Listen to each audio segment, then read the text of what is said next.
Folk de kommer og afleverer dem i weekenderne fra 9 til 17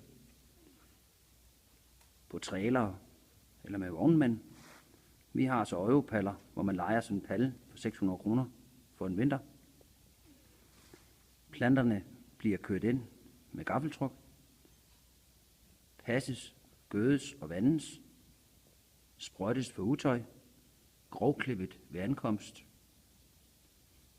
Til foråret beder vi kunden om at ompotte dem, eller mod betaling klarer vi dette også.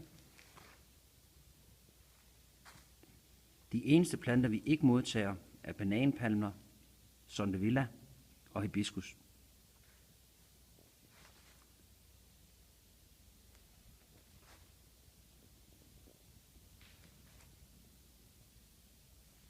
Vi får planter fra hele Danmark, hovedsageligt Fyn, men også Jylland og Sjælland.